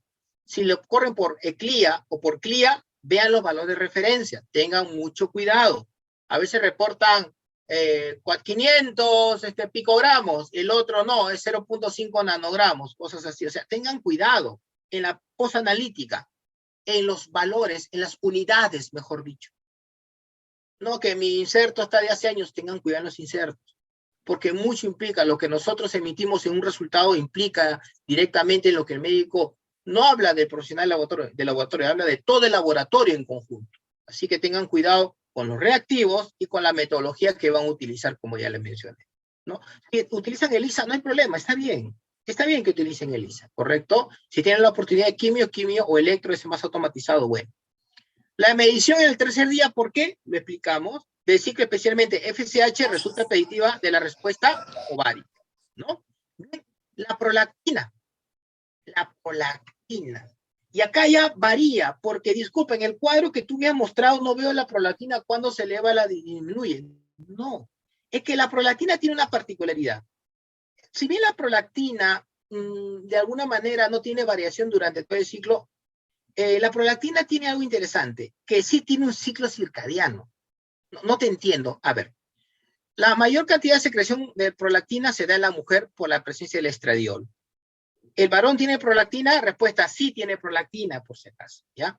Por eso que hay varones que se le dosan prolactina, sobre todo en pacientes que tienen algún tipo de, lamentablemente, tumor en la base de la hipófisis, ¿correcto? Que hace que se agrande la adenohipófisis, produzca más prolactina y el paciente tiene dolores de cabeza. Eso comenzando con un médico endocrinólogo una vez conversamos, ¿no? ¿Por qué te están pidiendo prolactina? Algunos decían, no, que la ginecomastia, eso es secundario. A veces el paciente tenía dolor de cabeza, es porque el médico quiere diagnosticar o quiere evaluar algún tipo de neoplasia o algún tipo de tumoración en la base de la hipófisis, ¿ya? Por la presencia de un prolactinas en gran cantidad, o llamado un prolactinoma también que puede tener el paciente, el varón. ¿La mujer tiene más prolactina? Sí. ¿Correcto? Sí, que las glándulas mamarias no es por eso, es por el estradiol. Ya cuando la mujer da de lactar, la prolactina se eleva, sí, porque aumenta la secreción junto con la oxitocina para que se produzca la secreción láctea. Eso sí, la mujer que da de lactar tiene la prolactina elevada de todas maneras, ¿no? Por la oxitocina y todo eso. Pero una mujer normalmente, si no está dando de lactar, no está gestando la prolactina, si está por encima del varón, sí, pues es por el estradiol que hay una relación directamente proporcional. Aumenta a 2 horas de, ojo, aumenta a las 2 horas de inicio del sueño, ¿correcto? Bien. Entonces, esto tiene ritmo circadiano. La prolactina tiene ritmo circadiano. Está bien, ¿se dosa en el tercer al quinto día? Sí, se puede dosar antes del quinto día, para que no haya alteraciones, para tener unos valores constantes, porque hay estudios que se han hecho en el tercer y quinto día. El pico máximo, estimados participantes, de la prolactina es entre las 5 y las 7 de la mañana. Por eso es que ni bien una persona se levanta, tiene que ir a tomarse su examen de prolactina, porque los niveles los vamos a encontrar más detectables, ¿ya? Pero es más que eso. ¿Sabes cómo se dosa la prolactina? Mediante llamado PUL. Lo sabrán, lo conocen, sé que sí. Se le saca, viene la persona, varón o mujer, se le sienta, se le saca una glucosa, una prolactina basal, 15 minutos, otra prolactina y 15 minutos otra prolactina. La pregunta es por qué se sacan tres tubos.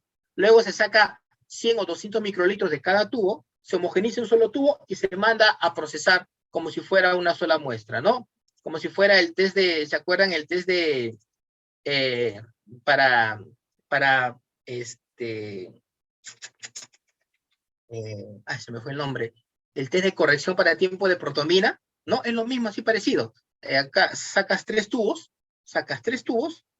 cada 15 minutos sacas 100 o 200 microlitros, y luego homogenizas en un solo tubo y lo porres esa muestra. ¿Por qué? Por esa característica que tiene valor pulsátil.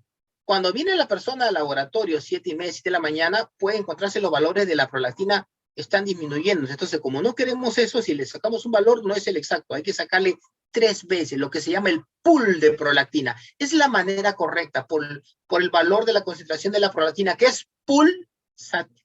Y mayores concentraciones está luego de levantarse, ¿correcto? Por eso es que la prolactina se debe sacar en tres maneras o en 3 tubos diferentes.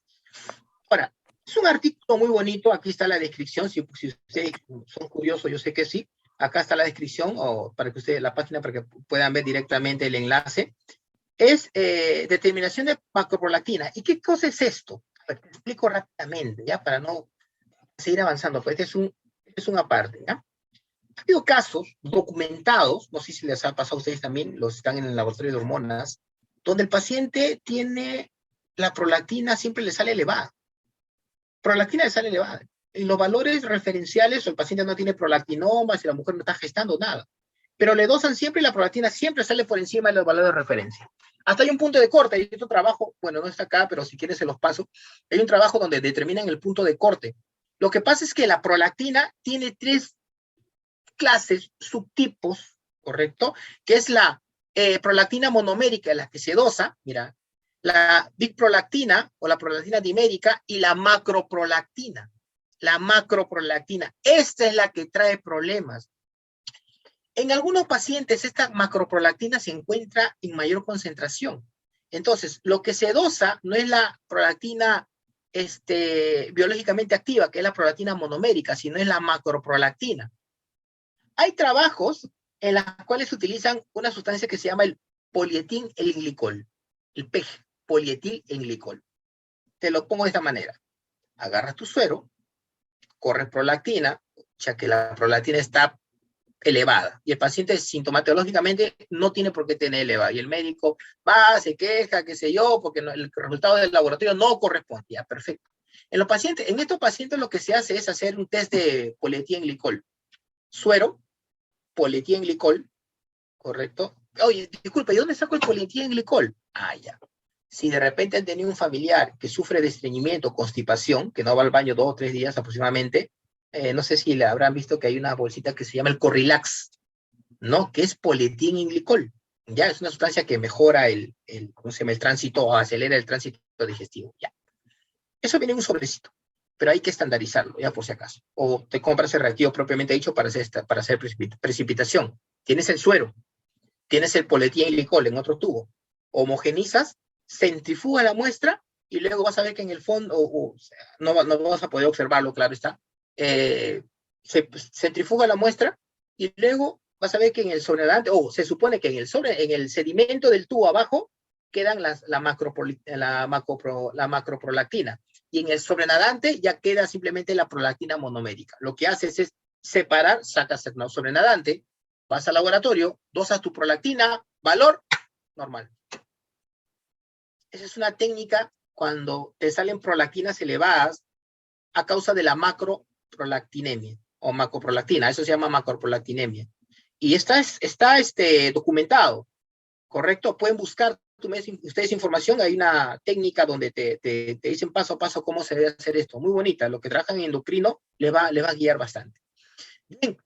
Y vamos terminando. El estradiol, ¿correcto? El 17-beta estradiol, lo que se dosa Ahora, es el estrógeno gonadal ovárico más importante. Existen tres. La estrona, que tiene un grupo hidroxilo, el estradiol, que tiene 2 grupos hidroxilos, y el estriol, que tiene un grupo, 1, 2, 3 grupos hidroxilos. El que más se dosa, el que se cuantifica, es el estradiol, ¿correcto? También conocido como 17-beta estradiol.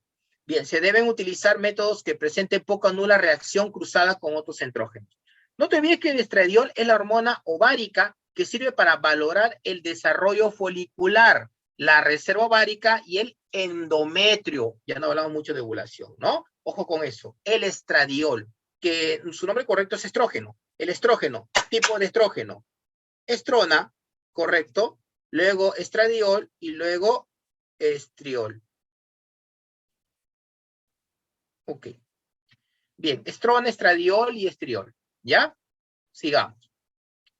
La otra hormona que también, ahora, el estradiol se puede dosar por quimio, por ELISA o electroquimioluminiscencia, ¿ya? Y como ya te mencioné, en el tercer y quinto día, nada más. Bien. Otra hormona es la progesterona. Me faltó una acá, si no me equivoco. A ver, de repente me pasé. Ah, ya.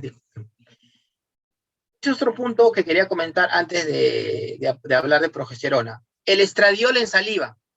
Ojo, ojo con esto, estimados colegas, que quizás le van a preguntar alguna vez. El estradiol se puede dosar hasta en orina. Ojo, vayamos con orina. ¿El estradiol se puede dosar en orina? Sí, se puede dosar en orina. ¿Ya? Hay métodos para dosar estradiol en orina como sustancias o en pequeñas concentraciones, pero si van a dosar en orina tienen que utilizar método de electroquimioluminiscencia. Otra manera de dosar estradiol es en saliva, y esto es quizás uno de los, no es novedoso, pero también es una manera de cuantificar en otra matriz, que no es el suero plasma, y que no es en orina, es en saliva. ¿Ya? Para ello es importante la recolección de la muestra, los valores de referencia que también son similares que en suero y plasma, ¿no? Que se expresan en picogramos. Así que si alguna vez se mencionan y te dicen, ¿se puede dosar estradiol en saliva? Respuesta sí, es uno de los pocos marcadores que se pueden dosar, hormonas que se pueden dosar en saliva. Progesterona y estudios. LH, FSH, no, eso no, por si acaso. Prolactina tampoco. El estradiol, sí, estradiol en saliva, pero disculpa, acá no dice estradiol, acá dice estrógeno. Te comenté, el estrógeno activamente en el ser humano es el estradiol. A veces le llaman el 2E2 estradiol o 17 estradiol. 17 beta estradiol. Puede dosar en orina, en suero, plasma o en saliva. ¿Correcto? Puede dosar, sí, pero tiene que tener una técnica especial también a la hora de recolección. Ah, entonces en esputo, no es esputo. Esputo es cuando comienzas a aspirar y tienes segregación del bronquio, ¿no? Del bronquio proximal de la tráquea, ¿no? Aspiras mucosidad. La saliva solamente es lo que está en la cavidad bucal y de ahí se puede correr el estradiol. Ojo con eso, por favor, ténganlo en cuenta. Progesterona, estradiol, de los dos, sobre todo estradiol se puede correr en saliva. Ni FSH, ni LH, ni prolactina, ninguno de esos se puede correr en saliva, ¿ya? Bien. El otro es la progesterona. La progesterona es el progestano sintetizado por el cuerpo lúteo, ¿no? Es secretado por el ovario después de la ovulación, ¿te acuerdas? Por tanto, la progesterona indica el óvulo, si el óvulo ha sido liberado y si no hay, o si hay problemas en la ovulación, lo que se llama una anovulación. ¿Te acuerdas de la progesterona? No se mide de tercer a quinto día, más o menos a partir del 20º día se mide la progesterona. Y es lo correcto que se mide, porque te indica si hay o no ha habido ovulación propiamente dicha. ¿Ya? Bien. Y terminando ya, la hormona antimulierina. Esa es una de las nuevas y se dosa sobre todo por electroquimioluminiscencia. Es una sustancia que segregan los folículos ováricos, ojo, solo el ovario. Su determinación constituye un método novedoso para medir, ojo, reserva ovárica, porque la antimullerina te mide la cantidad, te determina, ¿no? Engloba tanto la cantidad de ovocitos u óvulos que le quedan a la mujer como calidad de los mismos. O sea, esta antimullerina no determina aproximadamente, no solamente cantidad de óvulos, sino calidad de los mismos. Si está en valores bajos, entonces una baja reserva ovárica. Algo está pasando con los óvulos. Miren acá la foto y con esto queda claro. Buena cantidad de óvulos, antimullerina en niveles normales de 0.7 a 3.5 nanogramos por mililitro. Buena reserva ovárica. Pero cuando no hay niveles bajos, por ejemplo, de 0.5 a 1, hay una baja reserva ovárica. Y si hay una baja reserva ovárica, es por ende quizás que tienen los problemas. Cuando comienza a menstruar, ahí dice que bota o no bota. Elimina óvulos, problemas en la ovulación. Esa es la hormona antimullerina. Se dosa por quimioluminiscencia, o más por electroquimioluminiscencia. ¿Bien? Analítica, ya ir terminando. La FSH y la LH, por ejemplo, las hormonas FSH, LH, estradiol, es el estrógeno, ¿no? Pero no se llama estrógeno, se llama estradiol, lo que se dosa la prolactina, progesterona y la antimullerina. Valor mínimo, valor máximo, pero quiero que vean acá las unidades. Miliunidades por mililitro. Disculpen un momento. En mi inserto dice unidades internacionales por litro. Es lo mismo.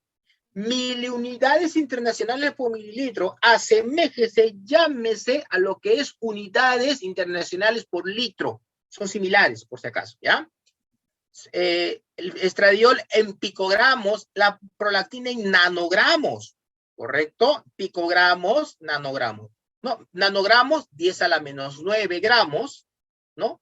Y picogramos, 10 a la menos 12, 10 a la menos 12, ¿no? Los llamados picogramos, ¿no? 10 a la menos 9 gramos, entonces, menor concentración que se puede dosar es el estradiol, ¿no? Por eso el estradiol generalmente lo podemos dosar en electroquimiluminiscencia. Esto es ELISA, con ELISA sale bien, FSH, LH, con la prolactina también puede salir bien, también puede salir bien la progesterona hasta la antimullerina, pero el estradiol de preferencia dósenlo con electroquimioluminiscencia o quimioluminiscencia, por sus valores que son muy, muy bajos. Cuando se dosa FSH, LH, estradiol, prolactina, de tercer a quinto día, como te comenté, aunque esto es singular, aunque cuando todavía no hay actividad ovárica se puede dosar, ¿no? La prolactina, pero ya sabes que sobre todo tiene un ritmo circadiano. Primero, es la única que se mide 3 veces en la mañana, ¿no? Un pool. La progesterona y la llamada antimullerina, que se puede dosar en cualquiera de los 28 días del ciclo de la mujer, se puede dosar. ¿Qué te sirve? Determina, que cuantifica la cantidad y la calidad de los óvulos, ¿no? Bien. Así es como se debe reportar, ¿no? Muchas veces se reporta de esta manera en un inserto grande, en un inserto donde tenga muchas las características de los pacientes, y tú colocas valores normales en sangre de la hormona folículo estimulante, por ejemplo, en la fase menstrual y en la fase menopáusica. Esto lo dice el inserto, que debes colocarlo ahí en tu reporte, ¿no? Según la fase menstrual, la fase folicular, la fase ovulatoria, la fase luteínica o la postmenopausia. Así se debe colocar. Y los varones, disculpa, que los varones también tienen FSH y hormona luteinizante, y claro que sí, sino cómo se produce la espermiogénesis, la producción, maduración de espermatozoides. También tienen prevalores más bajos, que cuantificables no tienen mayor importancia, sobre todo otros valores son mucho más importantes en varones infértiles, como espermatograma o espermiograma, ¿no? Pero bueno, sí también hay valores que se pueden cuantificar en los varones. Pero hay que poner esto, pues sobre todo, a lo que voy es que hay que poner aquí las unidades. Mira acá, dice acá, unidades por litro. ¿Ves? ¿Qué dice acá? Unidades por litro. Pero acá, ¿qué te puse yo? 1000 unidades por mililitro. Le quitas el 1000 y 1000 y es lo mismo. Son sinónimos, estimados participantes. Por eso pongo acá posanalítica, porque la parte, lo que es las unidades, es importante. El profesional de laboratorio tiene que dominar la preanalítica, la analítica y la posanalítica, porque a veces ponemos picogramos por nanogramos, ¿no? O ponemos en otras unidades de volumen, femtolitros o picolitros, por ejemplo. Confundimos los miligramos con gramos o con microgramos, en mililitros, en litros o decilitros, por ejemplo, ¿no? Entonces, la importancia de la parte posanalítica radica en que el médico tenga los valores correctos en poder realizar su análisis. Disculpe, ¿quién te da esto? Generalmente el inserto o muchos de los, en la curva de calibración, en las unidades que están expresadas esas hormonas, hay que colocarlas correctamente en lo que corresponde en nuestro resultado. Y bueno, esto es lo que les comenté. Yo trabajé en la bella ciudad de Puno por 8 años, a 3.870 metros de altura sobre el nivel del mar, y estaba encargado del área de análisis inmunológicos, donde tenía un equipo que tenía cuatro metodologías. Teníamos un equipo de electroquimiluminiscencia, tenemos un equipo de quimioluminiscencia, corríamos técnicas en el ISA, el ANA, el ANCA, ¿correcto? La ferritina también. Y corríamos pruebas de aglutinación y pruebas de floculación, ¿no? Muy bonita el área, muy interesante, pero bueno, tuve que renunciar por motivos personales y venir acá a Lima después de, ya tengo 6, 8 años en Lima, nuevamente, ¿no? Bien, lo interesante está que a veces teníamos inconvenientes porque en las hormonas, ¿no? En las hormonas. En la hormona del crecimiento, ¿sabían ustedes, antes de hablar de específicamente las femeninas, en la hormona de crecimiento, en varones siempre nos salían valores por encima del valor referencial. En mujeres no pasaba eso. Y haciendo la lectura correspondiente, investigando y analizando un poco por qué se podía dar o por qué podía ocurrir esta situación, lo interesante era que manifestaba que en varones que están por encima de los 2.500 a 3.000 metros sobre el nivel del mar, la hormona de crecimiento estaba en valores elevados por la misma adaptación, por la misma presión de oxígeno y todo esto, ¿no? Y por eso que a veces manifestaban que en varones, en zonas altas, había mayor incidencia de acromegalia, o ligeros, una acromegalia todavía incipiente, si existe esa palabra, pero manifestaba que había mayor incidencia o casos nuevos, que es lo mismo de acromegalia. Interesante, ¿no? Por mayor concentración de hormona de crecimiento. Entonces hay que tener cuidado cuando se trabaja por encima en zonas altas de las concentraciones hormonales, ¿ya? Bien, específicamente, porque todo se tiene que ver con el metabolismo hormonal, ¿no? Con la adaptación. Y no te hablo del TSH, porque el TSH sí es, Dios mío, era algo increíble, ¿no? Es totalmente para conversar una tertulia toda una tarde del TSH, ¿no? Comparando con la costa en la altura, totalmente los valores diferentes. Me pasó algo singular cuando nosotros corríamos la hormona de crecimiento. Le damos al paciente, no me acuerdo cómo se llama este tipo de, era un medicamento que estimulaba, disminuía la glucosa, no me acuerdo, que le daba en 4, sobre todo en niños era para evaluar hormona de crecimiento. Se le daba en el laboratorio y como si fuera una tolerancia a la glucosa, se le dosaba, se le extraía al paciente 1 hora, en 2 horas la sangre y se le corría la hormona de crecimiento y te diría que como es contrario a la hipoglicemia, la glucosa disminuía y la hormona de crecimiento tenía que aumentar, pero aumentaba muchas veces por encima del valor. Era por esto mismo de la hormona de crecimiento, ¿no? Clonidina, ya me acordé, la clonidina es la pastilla que utilizamos. Entonces sacábamos muestra de laboratorio, pero con clonidina, ¿no? O sea, al paciente se daba clonidina, después de 1 hora, otra vuelta le tomaban la muestra de sangre para evaluar la acción de la clonidina, ¿no? Lo interesante es que la persona tenía sueño, ¿no? Porque como se disminuía la clonidina, disminuía los niveles de glucosa, el paciente tenía una hipoglicemia. Eran niños que a veces se dormían y había que explicarles a los padres todo lo que ocurría. Pero el propio metabolismo hace que esta hormona de crecimiento se encuentre en valores por encima del valor de referencia, ¿ya? Ahora, ¿cómo involucra directamente esto a las hormonas del perfil femenino? Por ejemplo, las que les he comentado, la FSH es la única que se encuentra, según estos estudios, de manera alterada. La LH, estradiol, progesterona y la prolactina no se ven afectados por la altura.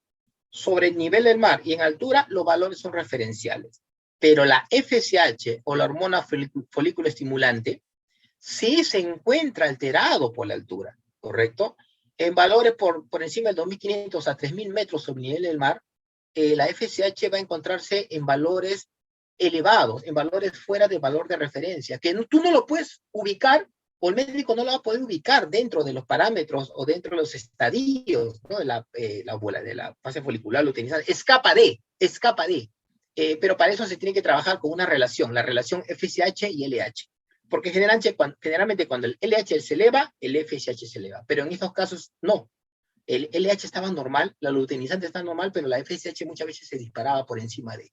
Y a veces el médico tenía inconvenientes o problemas a la hora de tratar. Pero de eso se trata, pues, ¿no? La investigación y los científicos de laboratorio se tratan de hablar de la fase preanalítica, ¿no? Entonces, un punto aquí que quizás podríamos trabajar o que se debería trabajar es crear valores de referencia. Crear valores de referencia en altura para las hormonas, ¿correcto? Porque si ustedes ven los insertos, este inserto de aquí, del cual he sacado, este inserto de aquí, es a nivel del mar. Pero en altura habría que sacar, podríamos utilizar las guías del CLCI para determinar valores de referencia en altura. En mujeres sanas, pues entre comillas, ¿no? Para determinar los valores correctos, tanto en niños, en adultos, y según la edad, se podría hacer. Es un trabajo de investigación muy interesante. Pero bueno, en TSH, hormona estimulante de la tiroides, y con T4 es un dolor de cabeza porque son hormonas netamente metabólicas, como ustedes ya lo saben. Por eso es que afectaría. Entonces, por eso es que afecta de una manera peculiar. Entonces, Doctor, dígame, perdón, ¿se hay ve? una pregunta en el chat. eh, Le hacen la pregunta a usted. Cuando un lado de la trompa de falopio está parcialmente obstruida por causa de la presencia de un mioma subseroso, ¿esto significa que la mujer no puede quedar embarazada? Ah, Es ya. una A pregunta ver, de los sí, participantes. no te preocupes. A ver, yo siempre cuando menciono, por ejemplo, aquí en Perú, yo soy tecnólogo médico y generalmente hablo de temas de laboratorio, de punto de vista laboratorio, netamente, en las cuales son evaluaciones de hormonas, ¿no? Entonces yo hablo de preanalítica, analítica, posanalítica. Su pregunta en cuanto a la trompa de falopio está parcialmente obstruida por causa de una presencia de un mioma. Eso ya son, por ejemplo, yo te puedo hablar desde el punto de vista laboratorio. Desde el punto de vista laboratorio, cuando hay un mioma, cuando hay una obstrucción a una presencia de una alteración en la trompa de falopio, un marcador que se eleva es la fosfatasa alcalina. La fosfatasa alcalina, la isoenzima que se encuentra en trompa de falopio, se encuentra elevada. No solamente eso, la amilasa también. Hay una isoenzima a nivel de la trompa del falopio, en la cual que, por ejemplo, en pacientes que tienen, en mujeres que tienen embarazo ectópico a nivel de trompa de falopio, la amilasa se entiende elevar.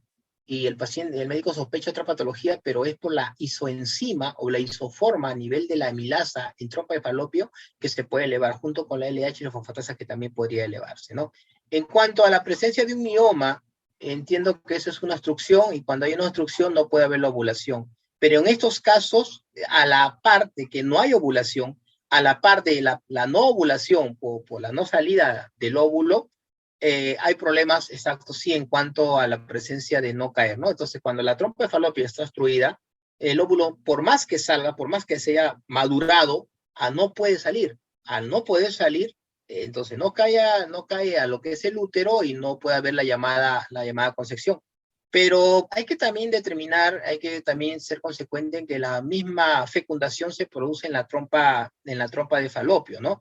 Habría que ver a qué nivel está obstruida, ¿no? Porque saben ustedes que cuando el óvulo está ya fecundado en la misma trompa de falopio, cae al útero, cae ya el óvulo fecundado a lo que es el útero para comenzar a hacer su maduración propiamente dicho, ¿no? Mórula, blástula, mórula, etcétera, ¿no? Y propiamente la implantación. Pero habría que ver, hay que determinar específicamente a qué nivel está el mioma, ¿correcto? Para poder saber si es que podría pasar ese óvulo o si habría obstrucción alguna para poder que puedan migrar los espermatozoides, ¿no? Para llegar justamente al óvulo, a la zona que está obstruida, para poder pasar o poder ocurrir la llamada fecundación. Desde el punto de vista hormonal, por ejemplo, y viendo el punto de vista hormonal en tu pregunta, la antimuyerina, por ejemplo, no se vería afectada, ¿no? Porque esto de aquí es una obstrucción, es algo anatómico. La FSH, LH tampoco se vería obstruida. La prolactina tampoco se veía obstruida, se vería alterada, ¿no? Pero hay una particularidad con los miomas. Yo te digo y te lo explico por una experiencia cercana que tuve un familiar. Cuando la mujer está gestando, los miomas son un tipo de eh, alteración o un tipo de crecimiento celular en las cuales se ven netamente afectados por las hormonas, ¿no?